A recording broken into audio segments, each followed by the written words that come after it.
You're listening to Rendezvous with the Writer with Bobbi Jean and Jim Bell, only on LA Talk Radio.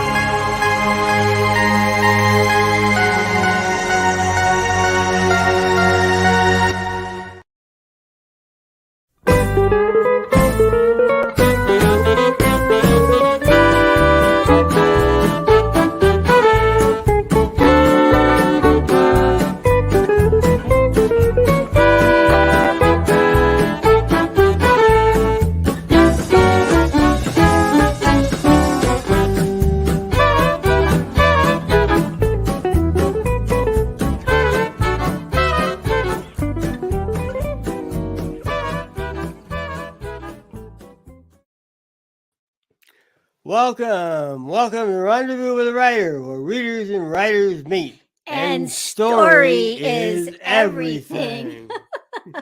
We're your hosts, Jim and Bobbi Bell. And we are back from an amazing conference last week. We attended the Western Writers of America conference, and we met so many authors. We're so excited that many of them will be with us in the months to come, weeks to come. And that was the Hot Texas Swing Band, our good friend Alex Dormont, and the Hot Texas Swing Band out of Texas. We thank them for our opening and closing music.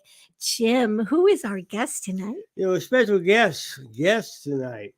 The writing team, Andrews and Wilson. Oh. And we're going to talk about their book, Dempsey. Oh my gosh. Yeah, no, go ahead. We're excited. Go ahead, Jim. We have a short bio here.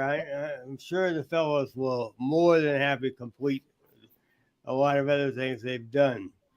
Navy veterans Brian Andrews and Jeffrey Wilson, known as Andrews and Wilson, are the writing team between WSJ, Audible, and #1 Amazon best-selling Tier 1 series, which has been optioned for television, of which their latest novel, Dempsey, is the 7th installment. Now, Brian is a nuclear engineer and park leadership fellow who served as an officer on a fast attack submarine. Jeff is a vascular surgeon and jet pilot who served with an East Coast-based SEAL team and later worked in covert government task forces. They are authors of more than 25 novels, multiple short stories, and have sold millions of copies across multiple media channels. My gosh, guys, when do you have time to breathe? I don't do that. Do you sleep? No. We take turns sleeping. Well, we are so delighted to have you with us. Yeah. And we're going to talk about the book in a few moments, but I have to say right off the bat, oh my gosh, I have to read this whole series. The challenge is we have a commitment to read a book a week, so it's hard to go and read anything else. But to our readers and listeners that are with us tonight, if you have not read this series, you have to have every single one of them. And this is book 7, right? Is that right? Yeah, that's right. And it answers some questions at the end of book 6, if I understand. I have to read book 6, but the end of book 6, is that right? Oh yeah, for sure. All right. Well, we'll get into that more when we actually get into this book, but I couldn't put it down and I hadn't read the other books and it didn't matter. And my other thing I'll say right off the bat is avoid Russian prison at all cost. Well, Brian, why don't you first just tell us a little bit more about yourself, and then Jeff, if you'll follow up on that. Sure. Well, I think the bio is a nice primer to sort of my background. I'm a Navy veteran and also an entrepreneur. So I started my own business after I got out of the Navy. But, that 5 years where I served as an officer on a fast attack nuclear submarine in the Pacific, it really informed, just my character and my writing. And it's funny because I met Jeff at a writers conference back in like 2011 or 2012. I can't remember the exact year now. It's been a while, but we immediately gravitated to each other, and we sort of laugh about it now because it's like, just randomly at a cocktail party, of course, the two Navy guys sort of run into each other and we hit it off right away. So, I think that that's kind of important for everybody who's listening to know about us, is that, the sort of the same ethos of, teamwork and carrying the load together. That's a very military focused attitude, and we sort of bring that to our writing. Mm-hmm. Mm-hmm. Yeah, there's no Oh, yeah. question that that's what bonded us together as co-authors, was the friendship we formed early on, and that ethos of team and mission before self that's bred into both of us. I'm now in Tampa, Florida, live 1,000 miles away from Brian, which is good because as best friends, we'd never get any work done if we lived in the same town. But my story is a little bit different. I'm certainly not a nuclear engineer, and I've done 1,000 things, as you read in my bio. Brian always gives me a hard time. He says you got to tone the bio down because it sounds like fiction. But I've done a lot of things in terms of my Navy career. I served in the Navy briefly, then left, did some work for other parts of the federal government. And then later, in an effort to pursue a life of peace, I went to medical school and became a surgeon.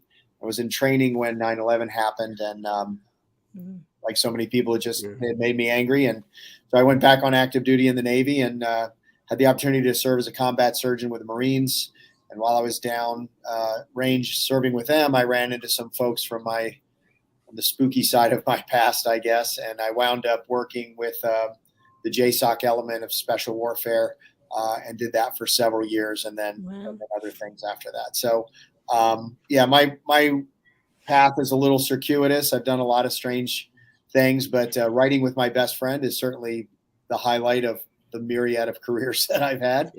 Being able to wake up and do something I love and do it with a guy who shares my philosophy and my dedication to family, my dedication to country, all those things.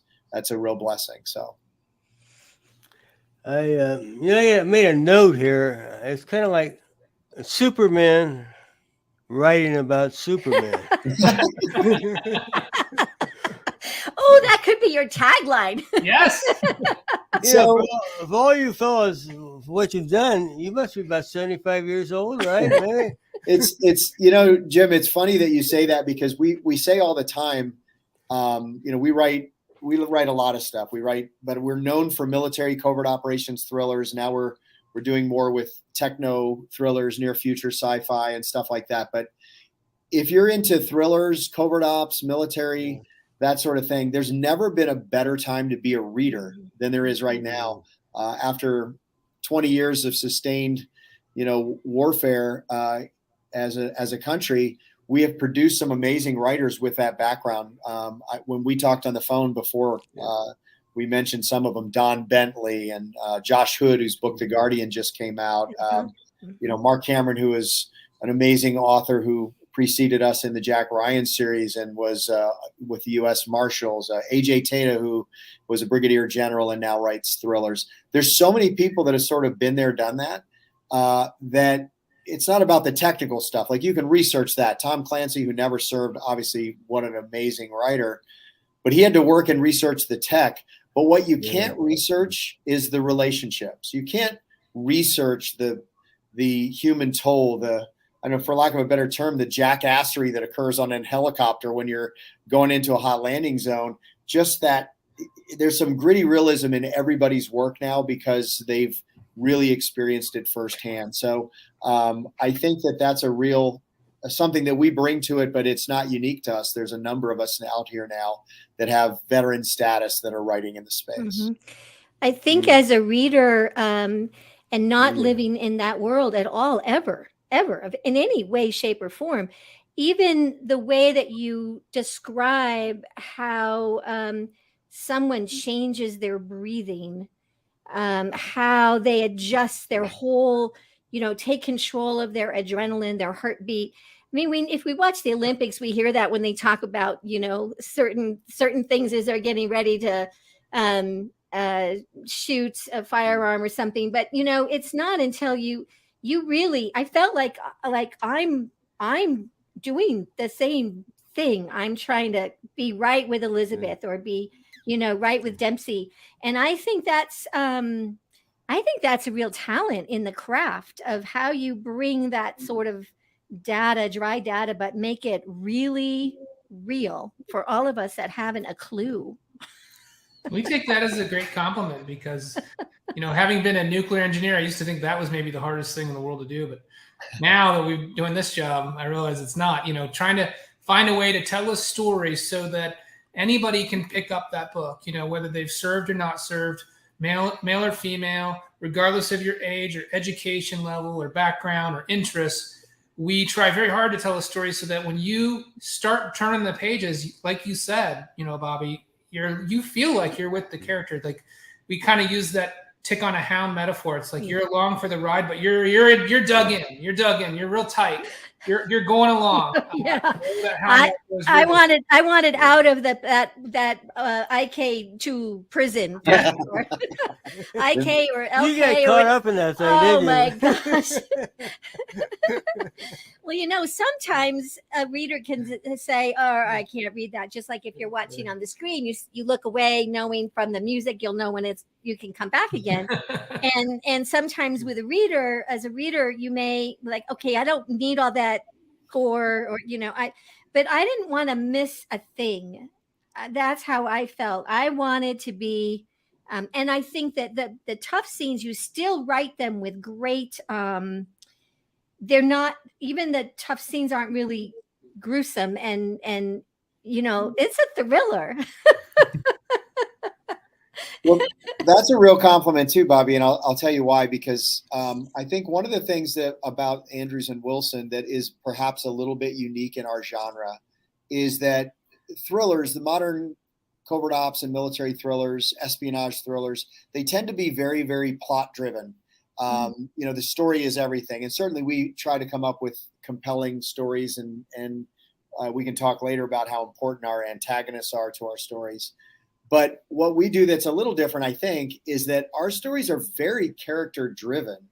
And so when you resist, when someone like you, Bobbi, says, oh, I didn't want to turn the page too quick and miss something, it's not because you didn't want to miss the gore. You probably did want to miss that. But you feel like you'll miss a moment with John. You'll miss a moment with Lizzie. Mm-hmm. You won't know what she's up against. Yeah. And so to me, that tells me we succeeded in our goal of bringing that character so to life for you that you don't want to abandon JD while he's in IK2. You want to make sure he's okay. You want to make sure that everything works out for him. So I think that is something that we do a little differently, writing very character driven. We try to bring the stakes for the character, but also those relationships between the characters, try to make those very, very real, that there's a consequence to the things that they're involved in those relationships and in the relationships at home. So that makes me feel wonderful to hear you say that, because my wife is one of those ones that does the la, la, la, when she's watching the movies or flip through a few pages. And if I can keep you reading every single word, despite the fact that it might be uncomfortable for you, then I think that Brian and I are doing a great job with the character stuff. So I hope that's the case anyway. Well, and I know this is action, and there's action and action and action, but you also give us a chance to breathe. And I think that's another really important, an important thing as a reader is okay. Here's what's happened. Here's where this is and that is, and that one didn't make it out. Okay, I can settle back for a moment before you take me on a ride again. And I think as readers, we love that. So I think, it's wonderful for us to hear that, because, like you said, you read a book a week rather. So you're reading 50 books a year. And so that you have a lot of benchmarks to compare it to. So we appreciate the feedback and the fact that, what we're doing is resonating with you. And in Dempsey, for example, one of the interesting things that we set out to do is we were telling two stories, at the same time. So you had Jake's journey, you had Dempsey's journey, and they're very similar. And if you sort of pay attention as you're reading, you feel the same beats as you're going through the same emotions, and they're even thinking about each other sort of in these moments of great emotional stress and physical stress. And so I was just curious if that was something that you noticed when you were reading it. I did. When Jake is introduced, because we're a little bit into the book when Jake is introduced, and my first thought was, he's in training. Okay, he's in SEAL training. Okay. And I'm looking at how many pages are left in the book, and I'm thinking, well, will he actually be part of what I can begin to see is the plot, where we're going, and how would that happen? Because he's just still in a very formative stage. But I also felt that the chapter, all of the different times that we visit with Jake through that week are really important because, again, for us that don't really know, here is a young man who's being formed into a SEAL, and that's what we know. Some of the other characters have been through that kind of a regimen, a discipline, a turning ordinary into extraordinary.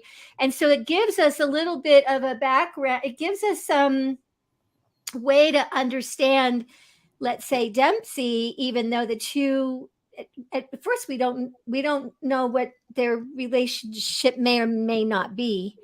And I don't want to do spoiler alerts, but I appreciated that we had Jake and we had that time with him because I think it informed the storyline. And I thought of you as writers, like, oh, that's very clever that they did that. So they don't have to do a data dump on how you become a SEAL. You know, they're going to actually show us. And then, of course, we learn some more things. And I would imagine Jake is going to be very important in an upcoming book. And I'll be very interested to see sort of how that all, plays out. Yeah. And you write wonderful women. Thank you for those strong women. Strong women. That Elizabeth is dangerous. Well, that's I will say, Bobby, that's a compliment also, but it's not a stretch because Brian and I have both served. We've served at the pointy tip of the spear in several different communities, and it's not gratuitous. It's not pandering to have a character like Lizzie, to have a character, in all of our books, really. In fact, Sandbox, the main protagonist, is a female CID officer turned homicide detective. And the reason that we do that, again, is not to be politically correct, not to be pandering, but because that's the reality of the world that we worked in. I had the honor of serving in the JSOC community in a Tier 1 unit, and there were plenty of women there. There were no women SEALs. There's still no women SEALs right now, but that doesn't mean that there aren't tons of women doing important jobs, whether it's as an 18 Delta combat medic or an intelligence analyst like we have in Sons of Valor, all kinds of roles, helicopter pilots. And I worked with tons of CIA case officers who were women who were superb. So the diversity that the country seems to be struggling to find has existed for decades in the military. And I think that it's important to remind people of that. The submarine force, and Brian can speak more to this, or I guess we both can now after spending time on the Indiana and getting to go board the USS Washington and talking to some of the female JOs. But the submarine force is fully integrated. Not all the boats yet, because there's not enough women to justify that. But the women that are aboard those boats, Brian, remember the JO that we talked to on the Blackfish?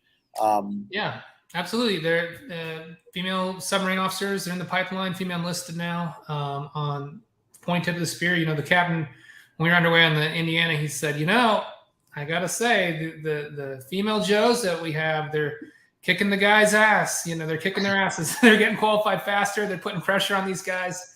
And the guys are feeling it. They're feeling behind. So, yeah.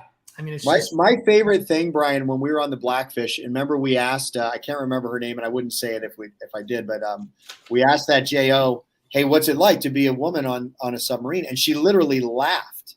She said, you know what? I don't think anybody on this boat thinks in those terms. And she pointed at her chest. She said, if you get dolphins, that's all that matters. The dolphin is the warfare pin of the submarine force. She said, if you're wearing dolphins, then what you're wearing is a symbol that you can save the lives of everybody on this boat when you're on the watch.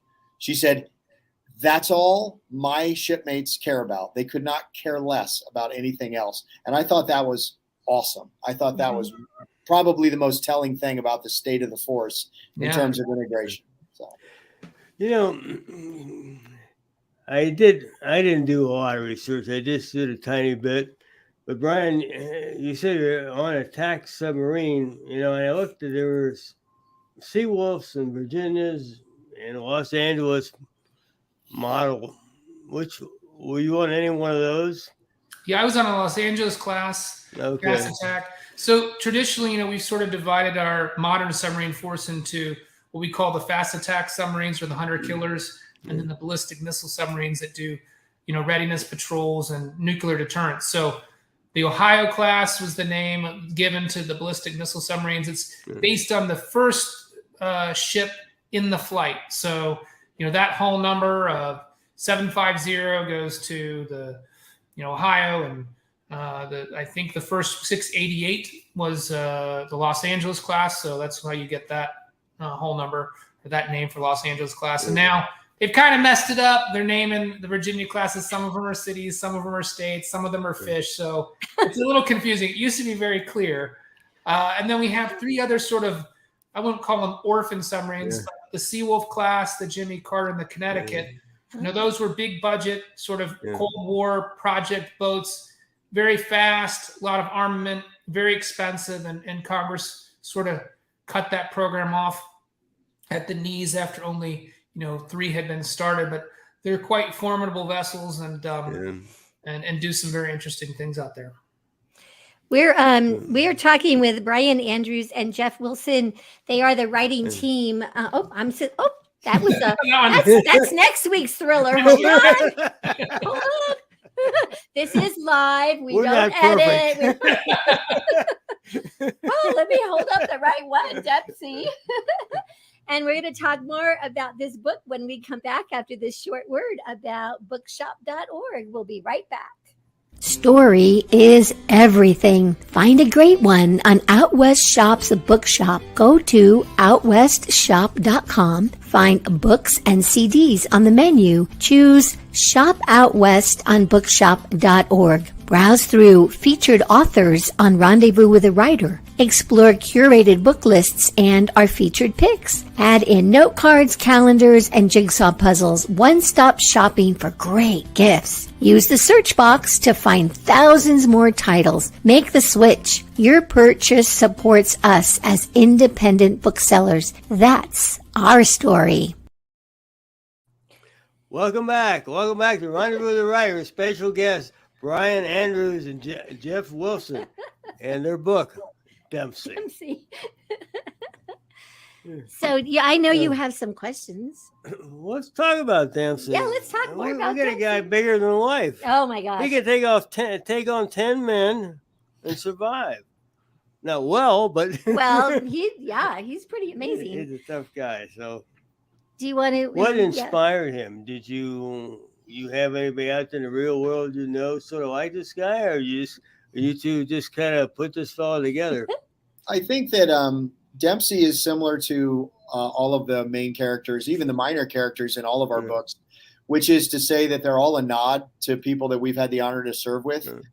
John Dempsey is not a particular individual, but I think, Brian, would you agree he's an amalgam of many people that we've served with?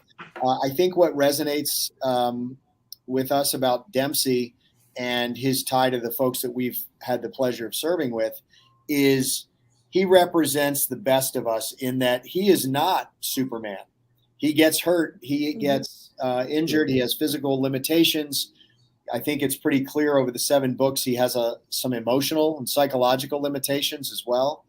But that ordinary man doing something so difficult is what makes them so extraordinary. To me, when you watch the movies where the guy's bulletproof and he's the superhero and he jumps from building to building and rolls and doesn't even get a bruise.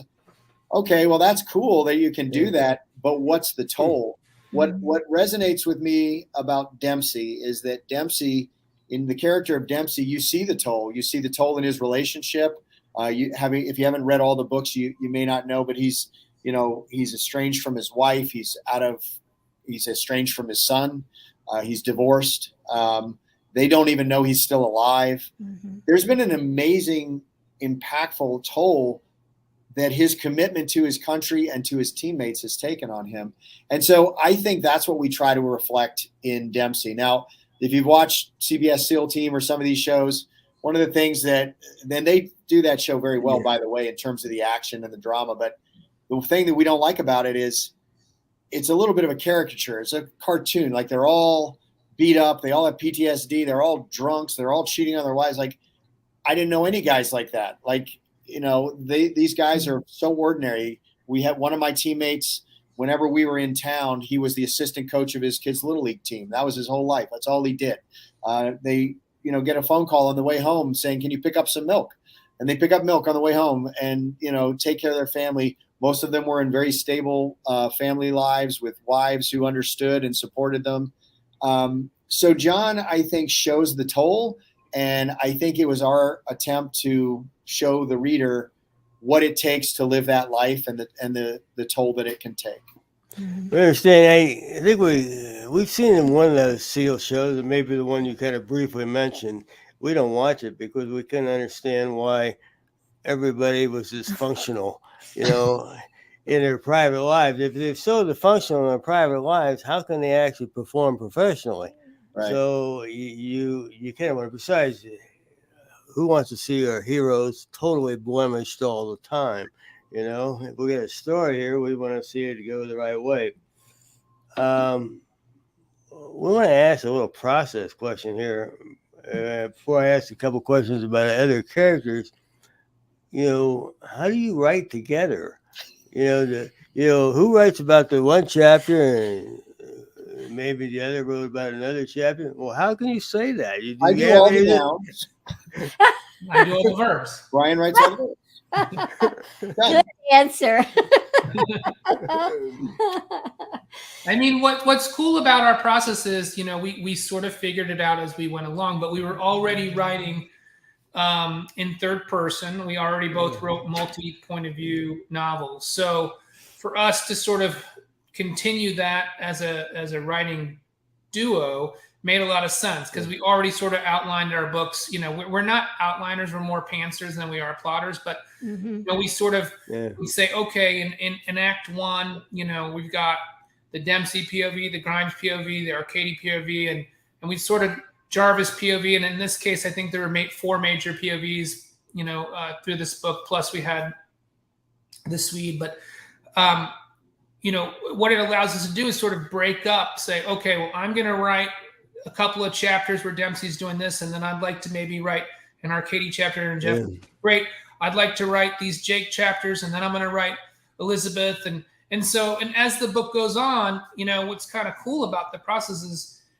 We both get excited to read what the other guy is working on, and we both get excited to write the other characters. So we don't hoard the characters. We sort of pass the book around and go back and forth, and we give each other an opportunity to spend some time in the heads of the different characters. And what that does is through the process of us taking turns like that is you start to get this one voice, that starts to develop. It's kind of interesting. I can let Jeff speak a little bit more about that. Yeah, I think that it sounds impossible. And I think that what makes it work to be able to, what Brian is saying is not only are we splitting up points of view, but we're writing simultaneously. So if you're not an outliner, you can imagine that requires quite a bit of communication. It makes it sound like we're very slick, professional, together people, which we're not. We're actually more like 8-year-olds in the backyard playing.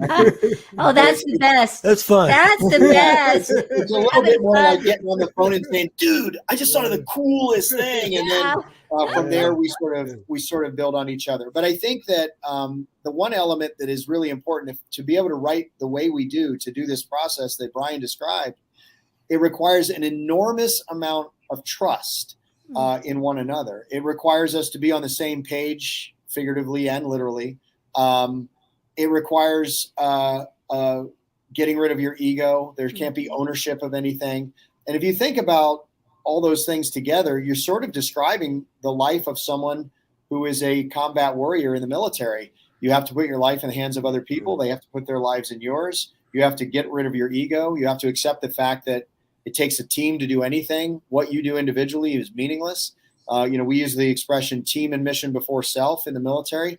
That's a real thing. You can't survive. Like Brian likes to say, one dude can't drive a $6 billion submarine and one SEAL can't take down bin Laden. It takes a team.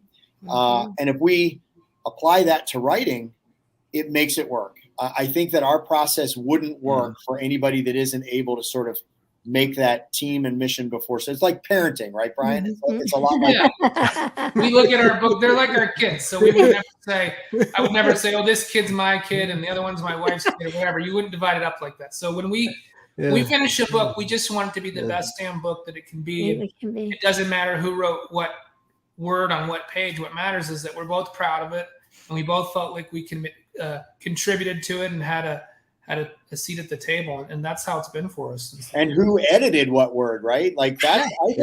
I think you talk to writers all the time. You know the statement that all writing is editing, right? Mm-hmm. But when you're two people, each of us, one of the other things that Brian didn't mention was every chapter he writes, before it goes into the master file, I get it and I rewrite it. And you rewrite it. And vice versa, every chapter. And there's no rules to that. There's no, hey, do you mind if I change this? Like, I read it, and if I'm like, it'll be better this way, I just do it. And he trusts that what I'm doing works, and vice versa. He doesn't call and say, can I change the third paragraph? He just does it. And I trust that if he changed it, it needed to be changed. So that, putting the ego aside, I think is the key for sure. Do your characters ever surprise you? All the time. Yeah, they whisper to us all the time. They whisper. Brian, how many times did Dempsey go, bro, I would no more do that. Dude, you got to rewrite that, man. I think it's crazy that when you're writing dialogue, you really don't even know what they're going to say until they start to say it. Yeah, it's true. And that's surprised me that that's how writing is for both of us, is that we a lot of times will set out on the chapter and we're like, well, it's just as fun for us to write as it is for maybe a reader to read it, because we don't know where it's going to go. Right. So, for sure you don't. Like, I always worry that the VA mental health people are going to hear me talking about and come take me away because I'm like, dude, guess what Lizzie just told me? He knows it's fiction, right? That's not a real person. So, like, back in book 4, did you already know where book 7, like, did you envision all of the books in the series, or did you know when you were writing book 6 and you had a lot of cliffhangers, from what I can understand, that you knew how you would book 6 we thought would be the end of the trilogy. I don't know if we said this already, but we tend to write this series in 3-book arcs. So Tier 1, War Shadows and Crusader 1, sort of our VBAC Persian arc, and then American Operator, Red Spectre, and Collateral was supposed to be the Russian arc. But like we were joking about just a second ago, like, we didn't know the characters had more story to tell. It didn't wrap up at the end of Collateral. And so there were those threads left that we had to take care of business in Dempsey. And one of the reasons we named the book Dempsey, it wasn't meant to be a standalone, but it was meant to be sort of a very, Dempsey forward book. And because we had to sort of do a part 3.5 and 4 for that Russia arc, this book was unique for us in our storytelling journey. And important in the series, because what I think Brian is implying is it's a real pivot. So for the people that have read books 1 through 6, they know that there's an arc for Dempsey's for all the characters. We try to keep our characters on a constant arc, but for Dempsey, our main character, that arc has always been going from the black and white world of naval special warfare to the shades of gray of a deep, dark, task force centric covert operation. And that's a difficult transition for people to make. Some people aren't successful at it. And so that's his arc. And in Dempsey, like Brian is saying, the reason we named it Dempsey is not because we want it to be just about him, but because it does reflect a transition point for this character that's going to inform what happens in the upcoming book. We're working on book 8 right now. And the relationships are all going to change as a result of the experience that he had in Russia. So it really was a pivotal book in the series where there's that last piece clicks for Dempsey, making that slow evolution from Navy SEAL to covert operator, I guess. So they just mentioned Russia. He just opened the door. Do you want to Russia? You want to run through that door? We could talk all night. There's two things on it. First, I noticed, and you bring out in the book, the Russians, particularly maybe at a high political level or high military level, think different than it appears that they think different than we do. At least I do. People in this country think they have a sort of a different philosophy that you kind of bring out. And You understand where I'm coming from? It Yeah, feels so timely. when you try to look at your adversary, one of the biggest mistakes that you can make is to sort of project yourself into their shoes and think that they think and they're going to react like you. Right. And as Americans, especially in our generation, we are very much raised with this idea that there's a win-win solution for every conflict. Right. I mean, that's kind of a bread and butter American philosophy, is that, you know what, we can all play this game, we can have the Super Bowl, but at the end of the day, you know, we can shake hands, we can celebrate together and accept our loss and accept our victory and blah, blah, blah, blah, blah. The Russian mentality is not like that. They don't believe in a win-win mentality. They're very zero-sum oriented politically and militarily. So if you're winning, it means by default they are losing. And, you know, we did a lot of research, talked to a number of people that had spent a lot of time in Russia. And, you know, it even goes so far as to say, you know, well, we'd rather burn the field down so nobody can play than you know, walk away the losers and accept that defeat. And so for Dempsey, you know, part of that IK2 experience, and that's one of the reasons we wanted to open the book that way, is for him to understand that these are not the type of people that I'm used to dealing with, and I have to change my mentality if I'm going to survive here. Mm-hmm. Yeah, I think that's that was a huge element for Dempsey that we tried to write into the story, beginning actually all the way. That was an arc also, right? Beginning an American Operator, and the other side of that, the more, I guess, tactical side of that, we tried to share with the reader this concern that has been going on that I think we're getting ahead of now in the military and in our intelligence community. We spent literally 2 decades. That's an entire generation of operators who know nothing or who had no experience, I should say, outside of fighting terrorism.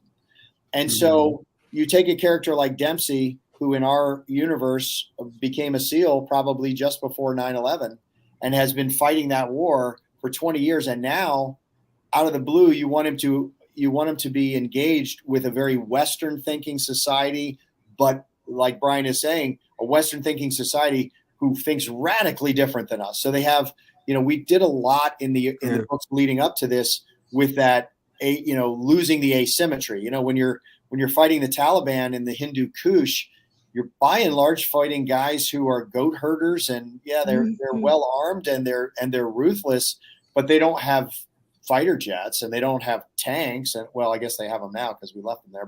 But before that, when we were there, they didn't have. It was a very asymmetric war.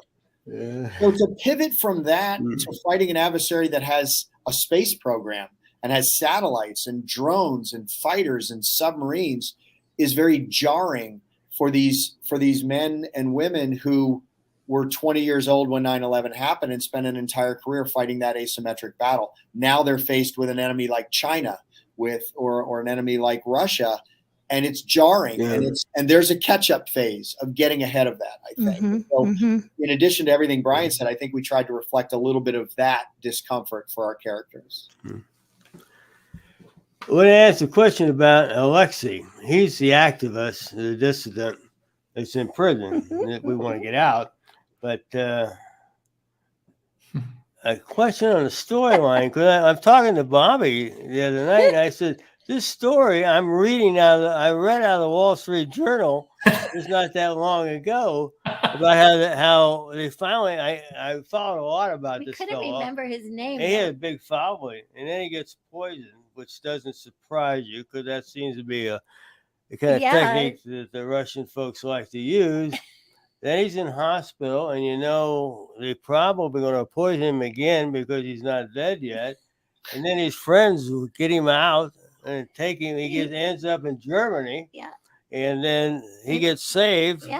Next thing I know, he's back in Russia. Yeah. And he's in prison. And that real. Did this happen before you wrote the book, or did you tell the future wrote this first?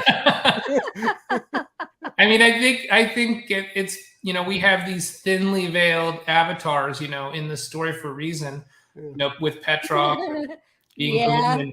and Alexei Morozov being Alexei Navalny, and so, yeah, I mean, I think, one of the things we were sort of thinking about, and we thought that everybody would be shocked. I mean, we thought there's so much discussion and outrage and just sort of like, how dare they propose this, with the Dempsey's Mission, this book we really thought would shock people. And the hilarious thing is it hasn't shocked anybody. Nobody says, oh my gosh, I can't believe what these guys just proposed. Everyone's like, yeah, it sounds like a good idea. Yeah. It's like, we're like, okay, so when is that going to happen? Yeah. When is President Vladimir Putin going to go to the opera? Exactly. No spoiler alert, but when is he going to go to the opera? Yeah, but I mean, when we write these books, we're intellectually curious too. So it's important for us to, we want to try to think about, well, how would you make this transition? How could it possibly happen? Because it hasn't happened yet, right? And it seems like an intractable problem. And who would Putin's successor be? And Navalny, if you've seen the documentary, it won the Oscar last year, but it's really telling to see, what he put himself through and the amount of courage that this man has to go back to Russia, knowing that he's going to be put into prison or potentially, successfully murdered again. And that's the sort of patriotism that he has. And so we felt like it was important to represent that in the pages of this story and sort of imagine that, he could potentially be the heir apparent and maybe harbor in a brighter future in Russia. Mm-hmm. Mm-hmm. I know you have more questions. I think that we could probably, the average American would probably learn a few things just by reading this book. Not necessarily, we're not even talking about enjoying a good read. It's just, I don't think that we talk about these days about how the Russians really think. Like, we're familiar with Olympics and we're familiar with athletics and that sort of thing goes on, but I don't think we really understand the way that the political folks. Well, and that's this story informs that, and I think when we just get the bits and pieces in the news, and it depends on who you're watching and when you're watching. Here's just read this, and you'll understand the whole thing that's happening, and it's much more entertaining. I want to ask the SEAL question. Did you go through all that? No, neither one of us are SEALs. I worked in the SEAL teams. Okay. I like to tell people that the way I did it was sort of like going to graduate school before graduating from high school, because I've never been to BUD/S. I don't wear a trident. I don't pretend to understand how difficult that would have been. But what I did do was when I got recruited to go over to this unit, I had to go through what's called green team selection. And so I basically did the advanced training alongside of a lot of SEALs, having not been through SEAL training. So it was grueling, but not anything like what occurs in BUD/S. Certainly I learned a ton, and I was humbled in a lot of ways, very frequently. But no, I am not a SEAL and have not been through BUD/S. As we understand the philosophy of the SEAL, and we didn't quite understand it as you go through the training, whether you make it or not, and like maybe 23-25% of the folks, actually go through the whole program. But that there's not failure here. It's just that you decide whether you're going to make it or you decide you're going to drop out because it's not quite your program. But there's no failure or test. Is that the way? Do I understand that correctly? Yeah, that's right. I mean, you can. There are certain key evolutions that if you fail, you're done. If you can't complete dive training, if you can't do these things, but with but a few exceptions, people elect to leave SEAL training because it's just not for them. And that's been a challenge for the Navy, is to try to find what's that secret sauce. What is it? How can we select people? Because it's very expensive. Yeah. You said 23% or so, 25%, sometimes as much as 30%. But that's just BUD/S.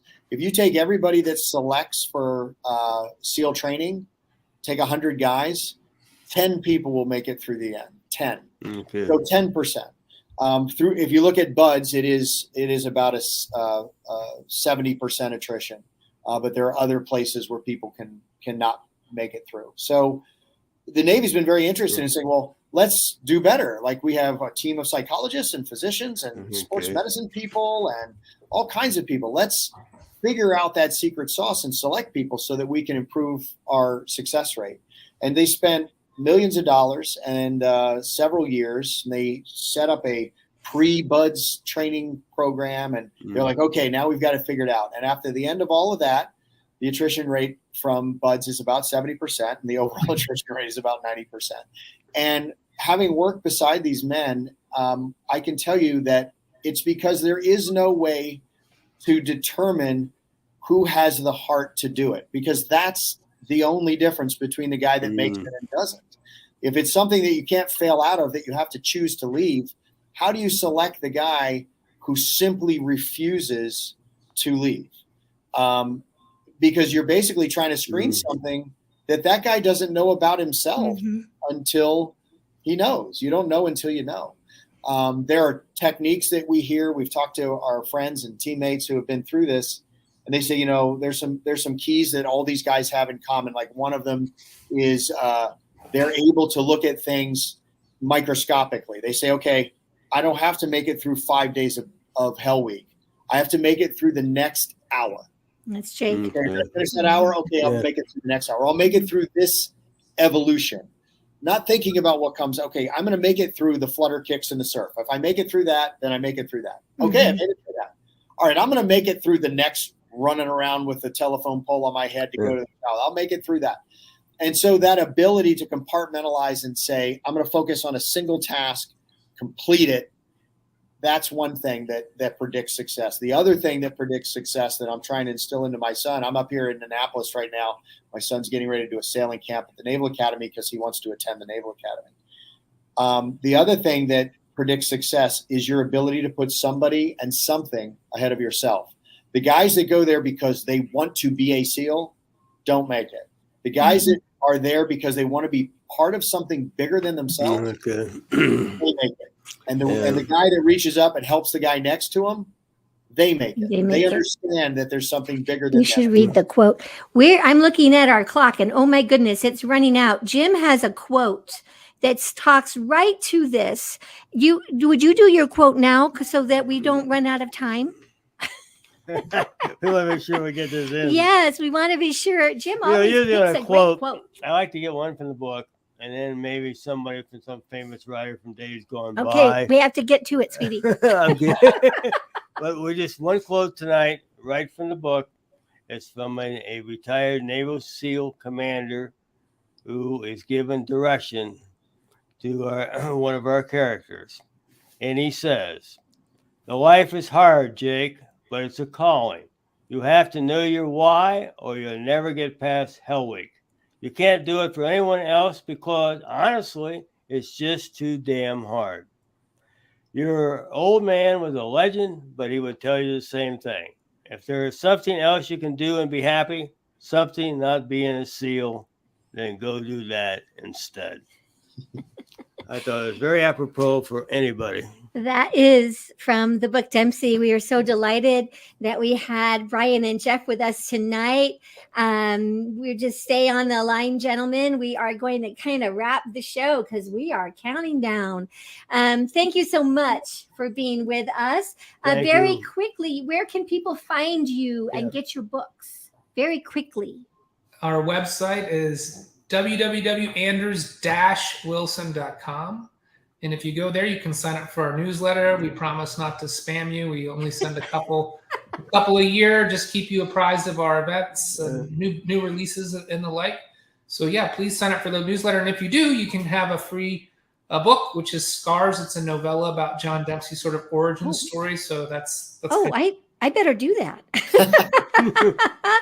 Our guest next week is a writer coming back for a second time. We have Frank Weber with us, and it is The Haunted House of Hillman. He's a fabulous true crime thriller writer. I started it last night and I didn't sleep a wink and had to keep the lights on. So join us for this next week. And on behalf of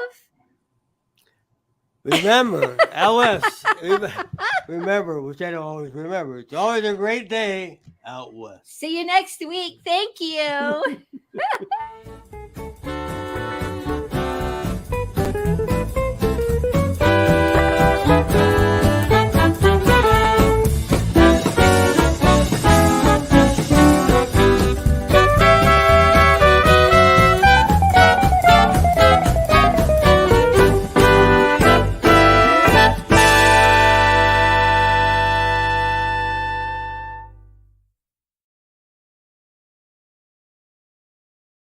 You're listening to Rendezvous with the Writer with Bobbi Jean and Jim Bell, only on LA Talk Radio.